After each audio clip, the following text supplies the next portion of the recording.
Welcome to the official Tennis.com podcast featuring professional coach and community leader, Kamau Murray. Welcome to the Tennis.com podcast. I'm your host, Kamau Murray, and we are here with the 2021/20 Tokyo Olympic Gold Medalist, Belinda Bencic. Thank you for having me. Hi. How's it going? So I remember you coming up because you were like, you beat Taylor in junior Wimbledon? Yeah. And I was like, oh, that girl can play. She can move. It's like she doesn't like she's moving fast, but she's cutting the court off. She's playing so low. And then I hear stories about your dad and like this ice skating and this unique training that like totally explains how you move so effortlessly. Tell us about that. Yeah, I play different. I would say it's a very unique technique.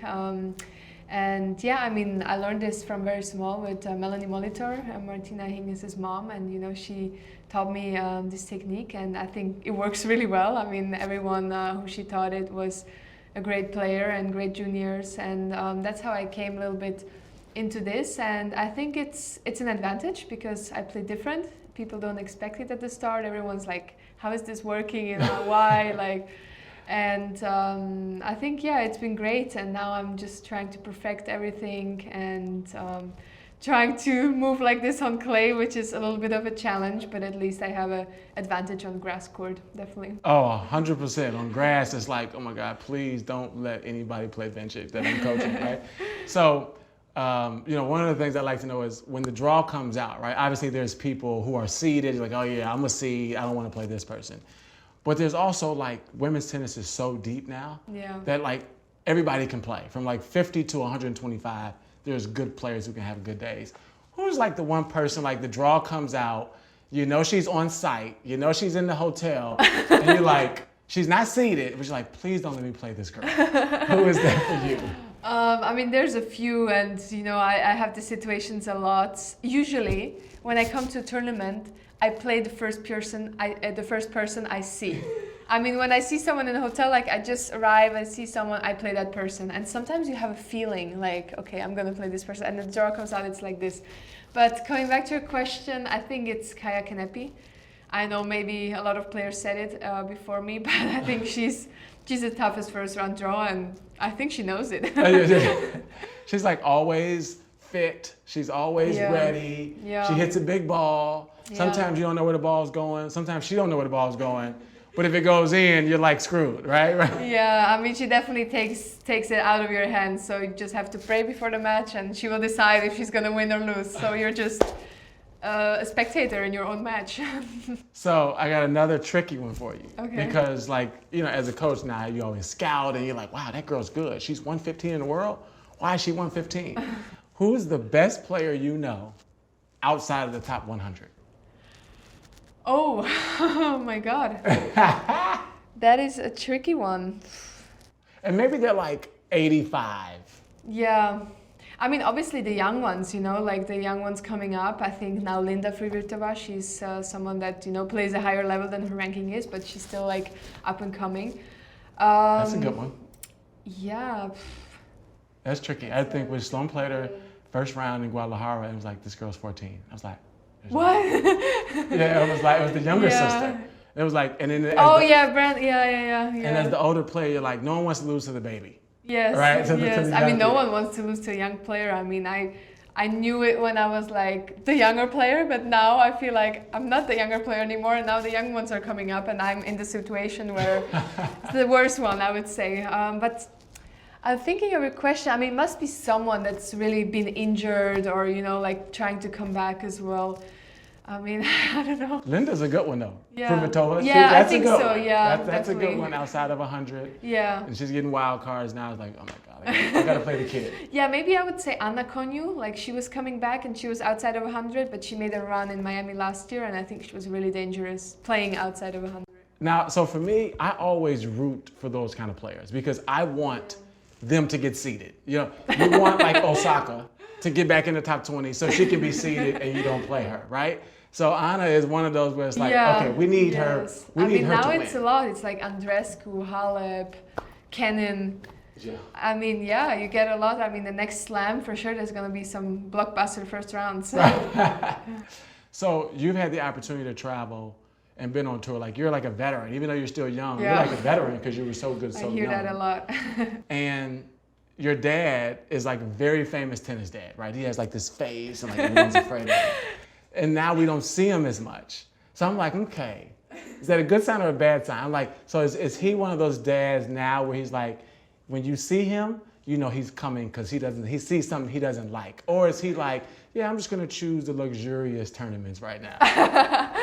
No, I mean, I would definitely say he's much nicer than he looks. I mean, he has that face, but I think it's because he's really nervous in my matches.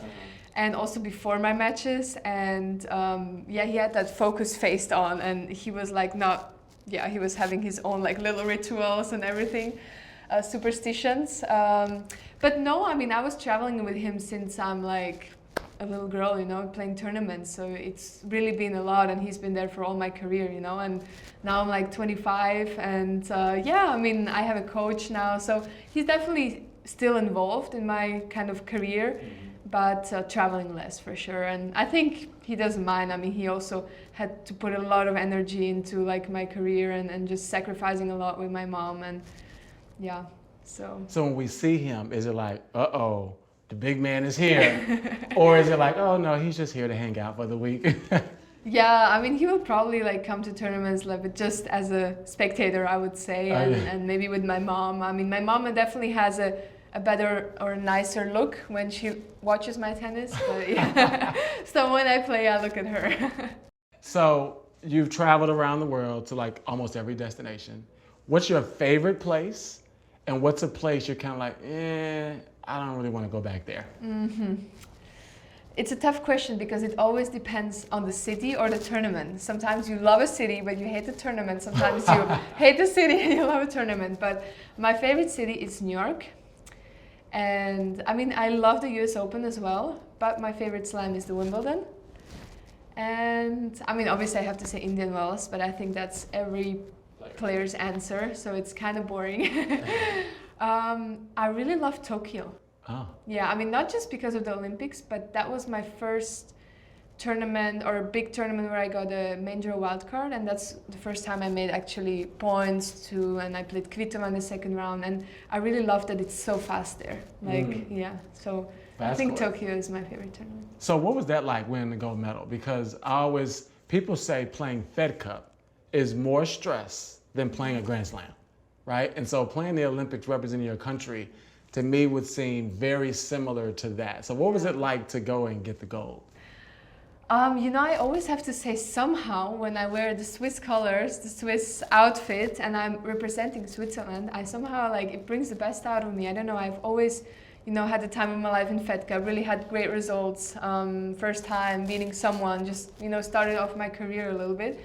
And then I really enjoy it still. And then the Olympics and the Hopman Cup, and I always played well in those events. So I feel like I have to step it up in like tournaments where I play for myself. And then for me, I don't know, it's not stress. I just feel different when I go on the court. Like, yeah, I just feel like I'm representing the country. Like, I'm really proud to do that. And also in the Olympics, I was nervous, but like a different kind of nervous. Like, I knew like I'm gonna step on this court and I'm gonna be like an Olympian forever. Like, I've always dreamt of playing the Olympics. So it was different, and I really like enjoyed it. I appreciated it, and I think that's the difference.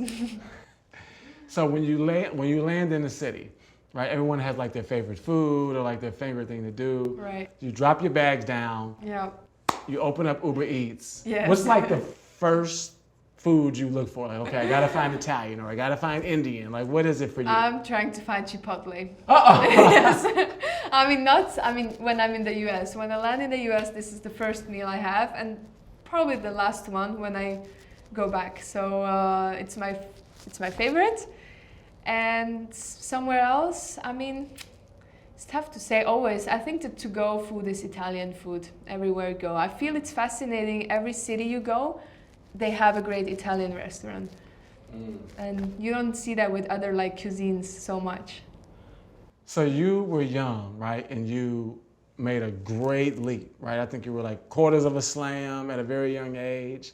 And then, you know, injury here, whatever, but you were kind of like able to maintain your level. And now you see young players come out of nowhere win a slam and maybe struggle emotionally or mentally or deal with the pressure, what advice would you give to like a young player who like played a slam, didn't expect this, and then boom, it happened, and it's like, holy shit. Yeah, what's like, happening? oh. Yeah, right? I think it's a very tricky question because I think when you come to the tour first, the first year, it's like the most amazing. Like you love everything. This is like your dream coming true. You have been watching all these players on TV. Now you're here. Now you're playing against them. You see all those tournaments. Like you want to be on site nonstop. You want to watch every match. I mean, this is how it felt for me. And then after a few years, or not a few years, but you do well, and you start to feel a little bit the attention, the pressure, like the comments from people, the comments from commentators or media, the questions they ask you. And then it gets to you a little bit. So you start to be like, oh, okay, now I have to play well. And like not every week you can play well. And it's hard to accept it. And you always compare yourself with the player you were when you were like a careless junior player, just having the time of your life, like beating the pro players for the first time. So it's a tough situation. And I think there's no really like a magic something to say to you, because I think everyone has to go through the same. So I think it's pretty normal, if someone really makes it like amazing run, but then they don't back up their results. I think it's really normal, but I feel like when they've managed to, I don't know, win a slam or play quarterfinals or semifinals or be top 10, then you can always come back to the level. Like I believe in that. If you played it once, you can come back. And I'm really happy with after the injuries, I kind of proved that to myself as well. Like if I play well, if I'm healthy and everything, I play this level and like I know it. So yeah, it's kind of, I mean, it's a grind, you will never like win every tournament. Right. So I'm just trying to get there in the Grand Slams. So when you were injured, you had like time to be a civilian, right? Because when you're a kid, you're grinding, you're trying to make it, you're on tour, you're traveling 32 weeks a year. Yeah. Then you get injured and you're kind of like, Yeah. The positive side about being injured is you get to like just be at home and go out to eat and go to the movies. So what was that like being a civilian for a little bit? It was really refreshing, and I feel like I needed it maybe a little bit. And I feel like those injuries that happened to me happened for a reason, because then I feel like on the tournaments and you are maybe unhappy. I was not happy playing. I felt the pressure and everything, and then I feel like my body was like, okay, no, like we have to end this. So it helped me to get injured and to take a little bit of time off, get home, like be with your friends and just live like a little bit normal life. But then, I started miss tennis a lot, and then I came back and I appreciated it much more. So I feel like that changed my career. So now I appreciate being on the tournaments, but I also know when to take time off and just like relax. So I'm not pushing that hard. So I feel like it's taught me a lesson.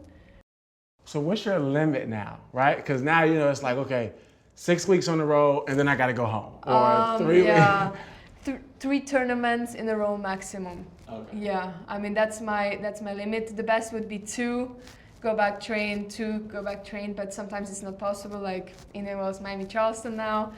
Madrid, Rome, Paris. Right? Yeah, exactly. I mean, I feel a little bit more for American players and Australian players. They have to come for a whole like swing, and they cannot just go back home that easily. Like I would say with European players, it's a little bit easier. Mm-hmm.